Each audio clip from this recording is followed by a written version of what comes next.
കുണ്ടിയടവുക്കുള്ള ഞങ്ങളെ ബസ്സിൽ ജനങ്ങളെല്ലാം ഫുള്ളായപ്പോ വയസ്സായ ഒരു കണ്ടക്ടർ വന്നിട്ട് 2 മണി. അതായത് കണ്ടക്ടർക്ക് 2 മണി, കണ്ടക്ടർ വാപ്പാക്ക് 3 മണി. ചെടായി നിർത്തിട്ട ബസ് പോവാൻ മണി അടിക്കണ കാര്യമാണ് ഞാൻ ഈ പറയുന്നത്. ബസ് പുറപ്പെടാൻ നേരത്തെ കണ്ടില്ല, ടിൻ ടിൻ എന്നിട്ട് 2 മണി. ഉടനെ തന്നെ വണ്ടി പുറപ്പെട്ടോള്. അതേ പോകുന്ന ബസ് എവിടെങ്കിലും നിർത്താണ്ടെങ്കിൽ 1 മണി, ടിൻ, ഉടനെ നിർത്തിക്കോള. ഓടിക്കൊണ്ടിരിക്കുന്ന ബസ് വല്ല പാടത്തോ പാലത്തിന്റെ അടിയിലോ മറിയാനുണ്ടെങ്കിൽ ബാക്കിന്ന് ക്ലീനർ ആവാം 5-6 മണി, ടിൻ ടിൻ ടിൻ ടിൻ ടിൻ ടിൻ ടിൻ ടിൻ ടിൻ ടിൻ ടിൻ ടിൻ ടിൻ ടിൻ ടിൻ മറിഞ്ഞാലും വേണ്ടി ഓവർടേക്ക് പോയിക്കോട്ടെ. ചുരുക്കി പറയാ 2 മണിയടിച്ചതോടുകൂടി കോട്ടപ്പടിയിൽ നിന്ന് കുണ്ടുകടവിലേക്കുള്ള ഞങ്ങളെ ബസ് പുറപ്പെട്ടു. ഞങ്ങളെ ബസ് അങ്ങനെ പോയിക്കൊണ്ടിരിക്കുകയാണ്. സംഭവ ബഹുലമായ പല സംഭവങ്ങളും ഞങ്ങളെ ബസ്സിൽ ഇങ്ങനെ നടക്കുകയാണ്. സംഭവത്തിന് ഇരിക്കാൻ സ്ഥലമായിട്ട് സംഭവം ഇങ്ങനെ നടക്കുക. എന്താണ് എടാ സംഭവം നടക്കുക എന്നല്ല, പിന്നെ സംഭവം ഓടുക എന്നാരെങ്കിലും പറയലുണ്ടോ? കേട്ടിക്കണ എവിടെങ്കിലും?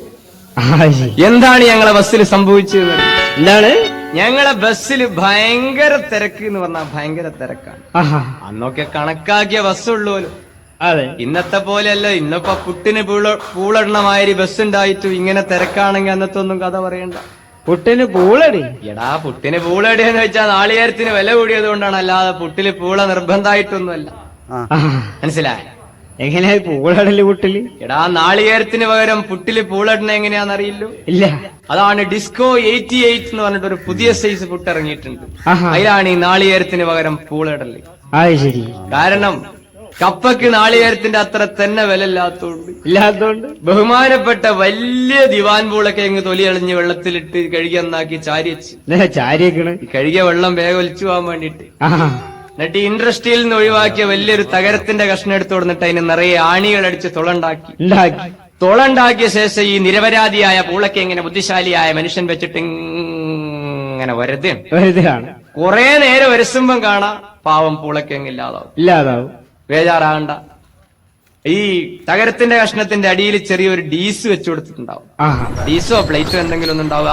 അതിലുണ്ടാവും നല്ല തേങ്ങ ചിരകിയമായ റെഡി ആയിട്ട് ഇത് ലേശെടുക്കുക, കുത്തിന്റെ അടിയിൽ ഇടുക. പിന്നെ പൂളിടുക, പിന്നെയും പൊടിയിടുക, പിന്നെയും പൂളിടുക, പിന്നെയും പൊടിയിടുക, പിന്നെയും പൂളിടുക, പിന്നെയും പൊടിയിടുക, പിന്നെയും പൊടിയിടുക. ഇതെന്താണ് പഴയ റിക്കാർഡ്, മറ്റേ റിക്കാർഡ് വരി കുടുങ്ങിയടാ. കുറ്റി നിറയണ്ടേ? വലിയ കുറ്റിയല്ലേ? കുറ്റി നിറഞ്ഞാല് അടുപ്പിന്റെ മുകളിലൊരു തൂക്കുണ്ടാവും. ഈ തൂക്കിന്റെ മുകളിലേക്ക് കുറ്റിനെ അങ്ങനെ കയറ്റി വെച്ചു കൊടുത്ത് അടിയിൽ വിറകൊക്കെ വെച്ച് കത്തിച്ച് ശരിയാക്കി കുറച്ച് കഴിയുമ്പോ കാണാം ഡീസൽ ജീപ്പിന്റെ സൈലൻസറിന് പുക വരുന്നമായൊരു പുക. മനസ്സിലായി? പുട്ട് റെഡി. ഉടനെ തന്നെ തൂക്കിന്റെ മുകളിൽ നിന്ന് കുറ്റിയൊക്കെ അങ്ങോട്ട് എടുത്ത് ഇടത്തെ കയ്യിൽ കുറ്റിനെ അങ്ങനെ പിടിച്ചിട്ട് വലത്തെ കൈ കൊണ്ട് ഈ കുറ്റിന്റെ മൂട്ടിൽ വടി എടുത്തിട്ടൊരു താങ്ങല. ഈ താങ്ങലങ്ങോട്ട് താങ്ങിയാ കാണാം തെങ്ങ് മുറിച്ചിട്ട മാതിരി പുട്ട്. ആരടാന്ന് ചോദിച്ചാ ഞാനടാ പറഞ്ഞിട്ടില്ല. ഇത് എവിടെ വേണമെങ്കിലും പാകത്തിന് മുറിച്ചെടുക്കാം. പക്ഷെ കയ്യിൽ ഒരു ചെറിയ കത്തി വേണ്ടി. കാരണം നാളികേരത്തിന് പകരം കപ്പല്ലേ ഇത് ചേർത്ത്. പഴയ ഭാഷയിൽ പറയുകയാണെങ്കിൽ പുട്ടിന് തേങ്ങ എണ്ണമാതിരി ഇങ്ങനെ ബസ് ഉണ്ടായിട്ടും ഇങ്ങനെ തിരക്ക് അനുഭവപ്പെട്ടിട്ടുണ്ടെങ്കിൽ അന്നത്തെ ഒന്നും കഥ പറയാതിരിക്കലാ ഭേദം. മംഗലാപുരം മത്തി ഏത് പ്രകാരം കൊട്ടയിൽ അടുക്കി വരുന്നു, ഇതുപോലെയാണ് ആ കാലത്തൊക്കെ ബസ്സിൽ ആളെ കൊണ്ടുവരിക. ബസ്സിൽ നല്ല തിരക്കാണ്. പൊതുവേ തിരക്കൊന്നുമില്ലെങ്കിലും കൂടി തന്നെ ഈ ലേഡീസ് കമ്പാർട്ട്മെന്റിന്റെ അടുത്ത് ബസ്സിൽ വലിയ തിരക്കാണ്. കണ്ടിട്ടില്ലേ ലേഡീസ് കമ്പാർട്ട്മെന്റ്? ലേഡീസ് കമ്പാർട്ട്മെന്റ് പറഞ്ഞാൽ പെണ്ണുങ്ങളെ സീറ്റിന്റെ അടുത്ത്. മനസ്സിലായി? എന്തിനാണ് ഈ തിരക്ക്? എന്തിനാണ്? പഞ്ചാരക്ക് വേണ്ടിയിട്ട് ചില ആളുകൾ ബസ്സിൽ. എന്ത് പാവം അല്ല, റേഷൻ ഷാപ്പും പലർക്ക് ഷാപ്പൊക്കെ വളരെ ദൂരത്തായതുകൊണ്ട് പാവങ്ങൾ ഇങ്ങനെ തിരക്കി ബസ് പോവുക.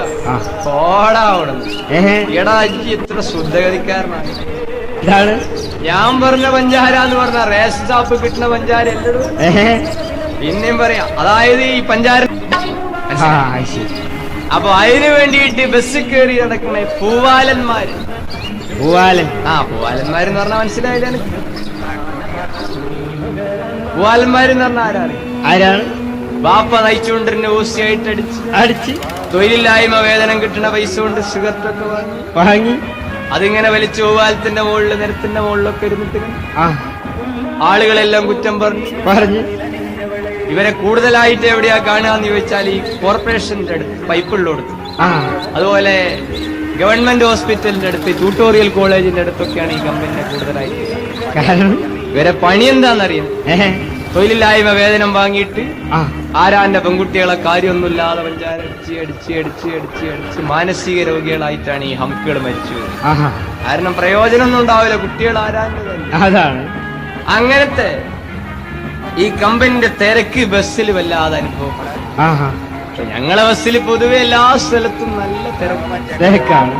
തിരക്കാണ്. ഒരു ഇഞ്ച് കാല് കുത്താനും കൂടി സ്ഥലമില്ലാതെ ജനങ്ങൾ ഇങ്ങനെ ശ്വാസം മുട്ടണം. ആ പക്ഷെ പറഞ്ഞിട്ട് കാര്യമല്ല, ഞങ്ങളെ ബസ്സിലെ വമ്പന്റെ വക ഒരു ആജ്ഞ. അതായത് കണ്ടക്ടർ കണ്ടൊക്കെ ഒരു പാവമാണ്. എന്താണ് വമ്പത്തരം? മൂപ്പരൊരു സാധു മെഷീൻ. മെഷീനാ? അല്ല, എന്തായിന് അറബി പറയാ? മിസ്ക്രീൻ. ആ, മൂപ്പരൊരു സാധു മിസ്കീനാ. ആ മൂപ്പരാരോടും പാവം ഒന്നിനും വരൂല. നമ്മളെ മലപ്പുറം ജില്ലയിലൊക്കെ പ്രത്യേകിച്ചും കയ്യാട്ടി ഇങ്ങനെ നടക്കുന്ന ഒരാളാണ് കണ്ടക്ടർമാര് കയ്യാട്ടി. ആ അയ്യാട്ടിയുടെ കഞ്ഞാരാ കൊടുക്കാനുള്ളത്, കുഞ്ഞാരാ കൊടുക്കാനുള്ളത് ആഹാ എന്ന് ചോദിച്ചിങ്ങനെ നടക്കണം. നടക്കും.